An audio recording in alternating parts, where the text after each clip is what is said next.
لیکن آخر میں مکہ اور مدینہ یاد آیا، میاں بیوی دونوں فارم بھرا گیا۔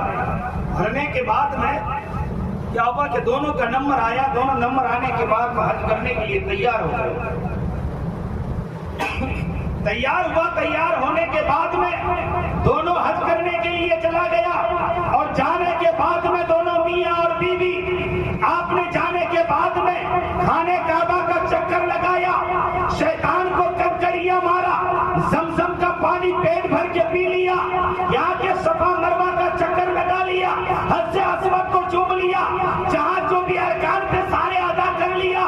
کرنے کے بعد میں جب حج مکمل ہو گئے، آخرکار سارے لوگ مسجد نبوی میں آ گئے۔ آ کر کے وہاں کیا کیا کہ اپنے معافی ضمیر کو بیان کرنے لگا، اے پروردگار عالم، میں نے جو گناہ کیا تھا معاف کر دے، اے پروردگار عالم، میں تیرے بارگاہ میں آیا ہوں، میرے گناہ کو معاف کر دے، میرے دوست احباب کے گناہ کو معاف کر دے۔ سارے رو رو کر کے دعائیں مانگ رہے تھے، لیکن یہ نوجوان جو گیا تھا، اس نوجوان کی آنکھوں میں آنسو نہیں آ رہے ہیں۔ یہ نوجوان سوچ رہا ہے، آخر سارے لوگ رو رو کر کے دعائیں مانگ رہے ہیں، میری آنکھوں میں آنسو نہیں ہے۔ اس بیچ میں لوگائی بڑی ہوشیار تھی، اس نے ایکوڑی لگائی، کہنے لگا دیکھ سارے لوگ رو کے دعا مانگ رہے ہیں، لیکن ہم دونوں کی آنکھوں میں آنسو نہیں ہے۔ ایسا کر وہاں مولانا نظر آ رہا ہے، اس کے قریب جا اور مسئلہ پوچھ کر کے آ کہ آخرکار ہمارے آنکھوں میں کیوں نہیں آنسو آ رہے ہیں۔ وہ شخص نوجوان گیا، جا کر مولانا کے قریب ادب سے بیٹھا، بیٹھانے کے بعد میں کہنے لگا، اے مولانا صاحب مجھے یہ بتائیے، مسئلہ بتائیے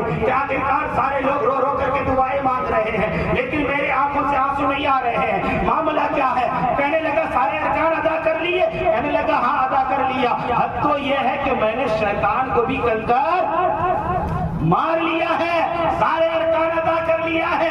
کہنے لگا جب ارکان ادا کر لیا ہے تو سارے لوگ رو رو کر کے دعائیں مانگ رہے ہیں، لیکن تمہارے آنکھوں میں آنسو کیوں نہیں ہے؟ کہ آخرکار کچھ تو گھر پہ گڑبڑ کر کے نہیں آیا ہے۔ کہنے لگا کسی کا دل تو دکھا کے نہیں آیا ہے؟ کہنے لگا ہاں میں نے ایک کا نہیں دو کا دل دکھا کے آیا ہے۔ کہنے لگا جب دو آدمی کا دل دکھا کے آیا ہے، یا صفا مروہ کا چکر لگانے سے کچھ ہونے والا نہیں ہے، زمزم کا پانی پینے سے کچھ ہونے والا نہیں ہے، مدینہ کے حاضری سے کچھ ہونے والا نہیں ہے، آخرکار سارے ارکان تو ادا کر لیے ہو، لیکن سب سے پہلے جاؤ وہاں جا کر کے معافی مانگ کر آؤ، تب جا کے حج مکمل ہوگا۔ اس نوجوان دوڑتے ہوئے آئے، اپنے بیوی کو کہا چلو گھر چلتے ہیں۔ کہنے لگا کیوں؟ آخرکار ہمیں تو ابھی جانے کے لیے دین باقی ہے۔ کہنے لگا نہیں چلو آج چلتے ہیں۔ وہ میاں اور بیوی دونوں کیا کیا، وہاں سے واپس آیا، واپس آنے کے بعد میں شہر کے گھر میں اپنی بیوی کو چھوڑ دیا۔ چھوڑنے کے بعد میں کیا کیا کہ گاؤں آیا، جہاں ماں باپ کو چھوڑ کر گیا تھا۔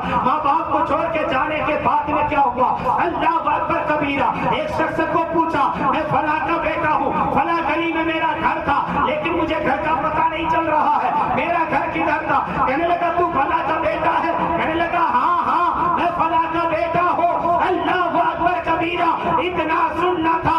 اس آدمی نے کہا اے نوجوان، تیرے ماں باپ کو کوئی روٹی دینے والا نہیں تھا، پانی دینے والا نہیں تھا، بھوک سے تڑپ کر کے تیری ماں باسی روٹی کھا کر کے زندگی گزار رہے تھے۔ حد تو یہ ہے کہ گاؤں والے جہاں کچرا لے کر کے ڈالتے ہیں، تیرے ماں باپ جو رات کے بچے ہوئے لوگوں کا کھانا ہوتا ہے وہاں کچرے کھانے میں بیچتا ہے، اس کو کھا کر کے تیری ماں باپ زندگی گزار رہے ہیں اور وہی رہ رہے ہیں۔ حد تو یہ ہے کہ تیری باپ جو تیرا باپ تھا وہ کچھ دن پہلے مر چکا ہے اور تیری ماں تیرے لیے بلک بلک کر کے رو رہی ہے۔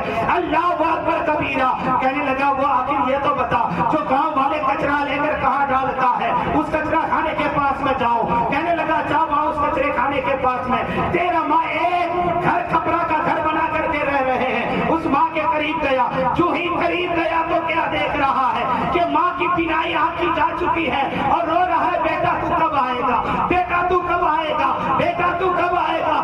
جو ہی یہ بیٹے کی آواز قدم کی سنی، اتنے میں کہنے لگا بیٹا تو شہر سے آ گیا ہے، آجا بیٹا تو سینے سے لگ جا، اور میں جب لگ جائے گا تو میرے سینے کو سکون مل جائیں گے، اور پروردگار عالم میرے روح کو قبض بھی کر لے گا تو کسی بات کی شکایت نہیں ہوگی، سبحان اللہ سبحان اللہ، کسی بات کی شکایت نہیں ہوگی۔ اتنے میں بیٹا گیا، بیٹا جانے کے بعد میں کہنے لگا ماں میں آ گیا ہوں، ماں آ جو اس سینے سے لگایا ماں کی روح پرواز کر جاتی ہے، ماں کی روح پرواز کر جاتی ہے، مر جاتی ہے۔ اے نوجوانوں، حج کہاں ملا؟ ارے میں تو یہی کہہ رہا تھا، سارے مولانا آ کر یہی کہہ رہے ہیں، جنت تلاش کرنے کے لیے کہیں مت جاؤ، جنت تلاش کرنے کے لیے کہیں مت جاؤ، بلکہ ماں باپ کو راضی کر لو۔ ماں باپ کے قدم کے نیچے جنت ہے، ماں باپ کو راضی کر لو گے تم یہاں بھی کامیاب ہو، وہاں بھی کامیاب ہو۔ لیکن نوجوان خانے کعبہ گئے۔